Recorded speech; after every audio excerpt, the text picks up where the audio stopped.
Hey guys, and welcome back to Battlefront updates and some very exciting news for Battlefront 2 and some very surprising news actually that there has been, well, pretty much no talks or teases about whatsoever, because we've got two community transmissions tonight, one about the next Capital Supremacy map, which is Kamino, and I will get into the details of that later in the video, but also the surprise community transmission talking about level cap increase, VO wheel and appearance bundles. So they're actually increasing the level cap for all troopers, heroes, reinforcements and vehicles, and not just by a little, but all the way up to 1,000, so it is gonna take quite a while to reach that. And basically when you reach the max level for a unit, which is currently 70 for troopers, 40 for heroes or hero ships, or 30 for vehicles or reinforcements, you will after that get golden icons. So basically if you level 71 on assault, it will show up golden on the kill card whenever someone kills you. And then after that, each level will have the same XP requirement for each level. You can see all of that on the screen right now. And if you max out all the way to 1,000, it's actually gonna say max in gold. So I really like that they're giving something for some of the players that have thousands of hours in this game. I'm looking at you, what a weirdo, to grind towards and get something that will be very unique. Not a lot of people are gonna have level 1,000 heroes or troopers, and it's probably gonna take probably a few months, or actually it wouldn't surprise me if someone somehow gets that within a month. But I like that we have something to grind towards. Fine, it's just a visual thing to show off, which is usually how prestige levels work. But I've already felt like I got a reason now to just grind someone like Han, which is my favorite hero, but they're all maxed out, so I didn't really have a reason to play them. But now I really want to focus on like one or two heroes to try and get them as high as I possibly can, all for bragging rights simply. So I think this is really a nice surprise and a pretty simple thing really, but that still adds a lot of longevity for those of us who have already unlocked everything. It's not something that affects any new players negatively either, because it's not a gameplay advantage or anything. It's just something to brag about and something to show off. And it's going to be really interesting to see when someone will hit that first max level, which will most likely be for a trooper, I'd imagine, like the assault or specialist. If we then move on to the next thing they are adding, which is the voice over wheel. So they had added the emote wheel a while back, but now they're adding the VO wheel. And this is the first pass at the system, and it will be developed further in the future updates. So for this initial release, the VO wheel seems like it will only be for heroes and villains, and it will basically allow them to say the voice lines without requiring the need for an emote. So emotes will now give voice lines from the emote. So if you have the hello there emote, you do get the voice line automatically, and the voice lines are not available separately, so you can buy them or anything, but it's basically if you have the emote you also get the voice line, and then there's basically a big list of all the voice lines available. I find this to be quite strange. I don't know if this is just like a test for potential future more like command tactic VOs, like for the troopers, where you might be able to say, oh, go to C or similarly, because right now I really don't see what the point of it will be.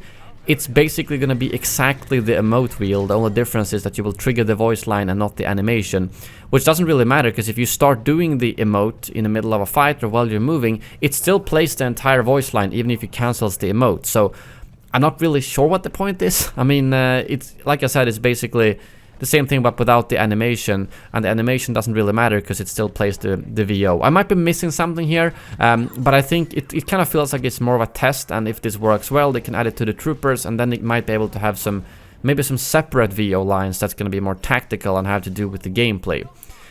Because otherwise I don't really see the point of it, but it's not a bad addition. I'm just not entirely sure what the point of it is. That's basically it. And lastly, in this community transmission, they're talking about the appearance bundles. So earlier this year, when they added the Clone Trooper Legions, they added a bunch of bundles you could buy through the crates menu, but they're now moving those into the collection menu instead, so people shouldn't be able to accidentally purchase them when opening other crates, which was a problem.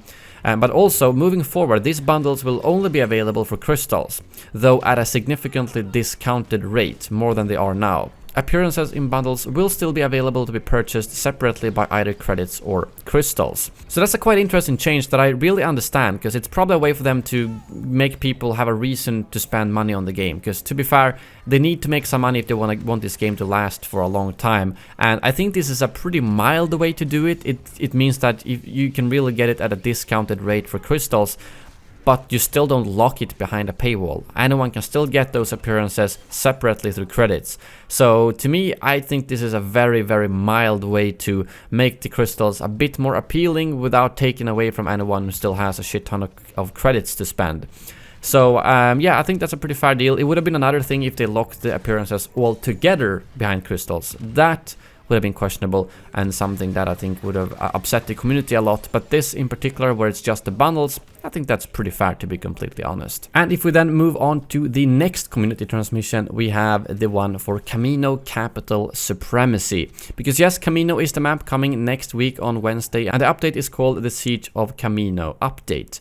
So basically what they explain here in the community transmission is that this is not like Kashyyyk or Geonosis, because there will not be any vehicles, which I think makes sense, because, well, where would you fit those vehicles? And you will be playing on a big part of the Galactic Assault map, not the whole one, and it won't be the same either, because they've added a CIS Trident class assault ship that's going to be a lot more present. You will find one on Command Post C, and this is both additional cover, but you can also climb up on top of it as a trooper, apparently. So these Trident class assault ships are the kind of I guess like octopus ships that you can see crashing into the Kamino structures in the background, but now they will also be doing that well, on Command Post C, so that you can climb up. So I'm glad that they're doing some changes at least to the map, and I've been thinking about where the command posts might be, and I think that we're most likely gonna play on the second and third phase of Galactic Assault. This is just speculation, but it would make a lot of sense that the 2 capture points of the second phase are 2 capture points, are 2 command posts, and then the 2 capture points of the third phase, which are both inside, would be 2 other command posts, and then the 5th one might be this round room that you see on the actual image here. Because then you have kind of 5 command posts that are not too far apart, because honestly, if you were to use 3 or even 4 phases of that map, it's just gonna be too stretched out. So considering that we play 40 people on one of these phases, playing 40 plus the 24 AI on 2 of those phases, it's probably still gonna be pretty hectic. So if they stretched it out to 3 or 4 of the phases, it would most likely be too much. Again, it's just my pure speculation, I might be wrong, and we might be playing across the actual full map, but I think that those 5 locations are what makes the most sense to put those command posts on, basically. And I also wanted to add in here in the end again about the VO wheel. I actually got a response here from Sonny, who said, I think it's because some people like to use the voice line and keep moving, and maybe they have plans of adding more, like voice lines that are already in the game that are not directed to a certain other character. And then Dennis responded with this. So it seems like that's basically the reason for the VO wheel. I mean, again, the whole thing about not having to stop to use the voice line, that's not really true, because you can still do that with the emotes. It's not going to play the animation, but still plays the sound. However, if they are planning to add more voice lines and that are already in the game, then I totally understand, and it seems like this is basically just to test, oh, does the VO wheel work? Good, let's add more.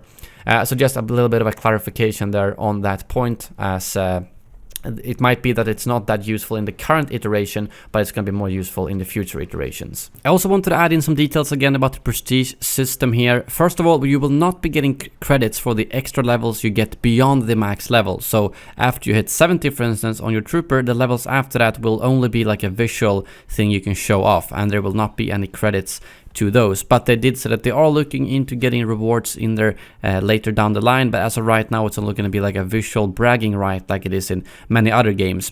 I saw some people being upset about this, but if I'm going to be honest, I think the problem they have right now with the monetization in this game is that the people who want to spend money on the game, such as myself who play this game hundreds of hours, we already have so much credits that we don't really need to pay any money on the game.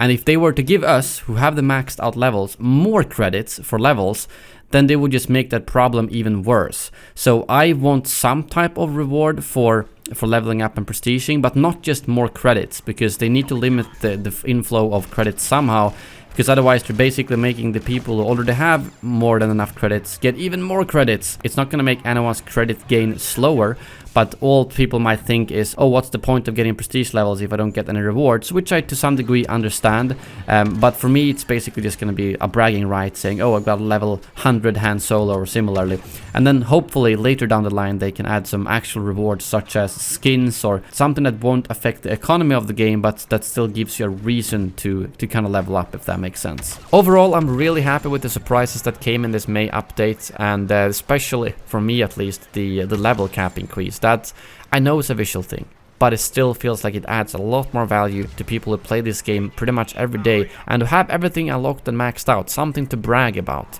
Because if someone kills you and they see, oh, it's level 737 Darth Maul, it's like, what the hell, how much did this guy play the game? So I'm really curious to hear what you guys think about this update, and especially the level cap increase, the VO wheel, and the things that we had no idea were coming. Yeah, a very nice surprise, I gotta say. I would honestly, this means so much more to me than like 1 or 2 more skins, if I'm gonna be completely honest. But yeah, thank you very much for watching, and as always, may the force be with you.